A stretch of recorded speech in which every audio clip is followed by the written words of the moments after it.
ప్రశాంత్ కిషోర్ బీహార్ ఎన్నికల్లో ఓటమికి వైఎస్ జగన్ పరోక్ష కారణమనే ఊహాగానాలు రాజకీయ పరిశీలకుల్లో కొత్త చర్చకు దారితీస్తున్నాయి.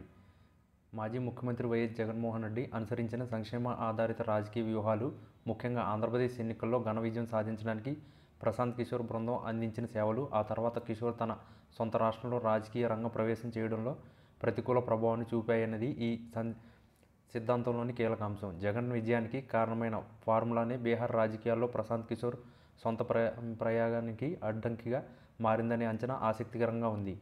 ప్రశాంత్ కిషోర్ బృందం 2019 ఆంధ్రప్రదేశ్ ఎన్నికల్లో వైఎస్ జగన్ కోసం ఒక పకడ్బందీ వ్యూహాన్ని రూపొందించింది. ఇది ప్రధానంగా నేరుగా లబ్ధిదారులకు నగదు బదిలీ చేసే సంక్షేమ పథకాలపై క్షేత్రస్థాయిలోని పార్టీ కార్యకర్తల బలాన్ని పెంచడంపై ఆధారపడింది. ఈ ప్రొడక్షన్ మోడ్ విధానం ఆంధ్రప్రదేశ్ మంచి రాష్ట్రంలో అద్భుతమైన ఫలితాలు ఇచ్చింది.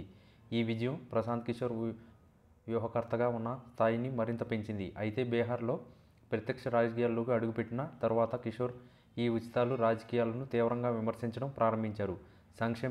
సంక్షేమంపై మాత్రమే ఆధారపడితే దీర్ఘకాలంలో రాష్ట్ర అభివృద్ధి కుంటుపడుతుందని ఆయన అభిప్రాయపడ్డారు.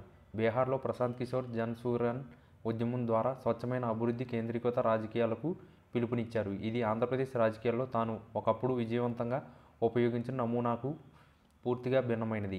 ఆయన సొంత వ్యూహాత్మక విజయానికి ఒక మోడల్గా నిలిచిన జగన్ పాలనా విధానాన్ని ఆయన బహిరంగంగా వ్యతిరేకించడం బీహార్లోని ఓటర్లకు, రాజకీయ వర్గాలకు ఒక రకమైన గందరగోళాన్ని సృష్టించింది. ఒకప్పుడు దేశంలోని అత్యంత విజయవంతమైన వ్యూహకర్తగా పేరు పొందిన వ్యక్తి తాను అందించిన విజయాన్ని తప్పుగా చూపడం అనేది బీహార్లో తన విశ్వసనీయతకు బలహీనపరిచిందనే విషయం ఉంది. సంక్షేమ పథకాలకు అలవాటు పడిన ఓటర్లు అభివృద్ధికి మాత్రమే ప్రాధాన్యత ఇచ్చితే కొత్త రాజీ పడడానికి రాజకీయాలపై సందేశాన్ని వ్యక్తం చేయవచ్చు. వైఎస్ జగన్ అనుసరించిన సంక్షేమ మోడల్స్ ఒక విజయవంతమైన ఉదాహరణగా నిలిచి దేశంలోని ఇతర ప్రాంతాల రాజకీయ నాయకులకు ఒక సులభమైన మార్గాన్ని చూపింది. దీని ప్రభావం వల్ల బీహార్లోని ప్రజలు కూడా తమ రాష్ట్రంలో సంక్షేమ పథకాల కోసం ఇతర రాష్ట్రాల వైపు చూసే అవకాశం ఏర్పడింది. ముఖ్యంగా బీహార్ వంటి వెనుకబడిన రాష్ట్రంలో కేవలం ఉచితాలు మాత్రమే కాకుండా విద్య, వైద్య, మౌలిక సదుపాయాల అభివృద్ధిపై దృష్టి సారించాలనే ప్రశాంత్ కిషోర్ సందేశం తక్షణ ప్రయోజనాలను కోరుకునే ప్రజలకు ఆకర్షణీయంగా కనిపించలేదు. జగన్ మోడల్ విజయం బీహార్లో కిషోర్ ప్రతిపాదించిన అభివృద్ధి మాత్రమే అనే కఠినమైన విధానాన్ని మధ్య ఉన్న వైరుధ్యాన్ని ప్రజలు సులభంగా అర్థం చేసుకోగలిగారు.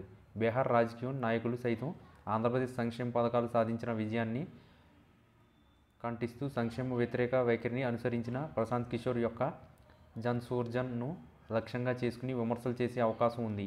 ఈ పరోక్ష పోలిక ప్రశాంత్ కిషోర్ సొంత రాష్ట్రంలో ఆయన రాజకీయ ప్రయోజనానికి ఆటంకంగా మారింది. ఒక రాష్ట్రంలో ఘన విజయం సాధించిన వ్యూహకర్త అదే వ్యూహాన్ని వ్యతిరేకించినప్పుడు ప్రజల్లో ఆయన పట్ల ఒక రకమైన అసమానకం ఏర్పడే అవకాశం ఉంటుంది. ఏదేమైనా ఒక ప్రాంతీయ నాయకుడి విజయవంతమైన రాజకీయ ప్రయోగం మరో రాష్ట్రంలో అదే వ్యూహకర్తకు సొంత రాజకీయ ప్రయాణంపై ప్రతికూల ప్రభావాన్ని చూపడం అనేది భారత రాజకీయాల్లో ఒక అరుదైన ఆలోచింపదగిన అంశం. ఇది కేవలం వ్యూహాలకు మాత్రమే కాకుండా ప్రాంతీయ ప్రజలు మనస్తత్వాలను, వారి తక్షణ అవసరాలను అర్థం చేసుకోవడం ఎంత ముఖ్యమో తెలియజేస్తుంది.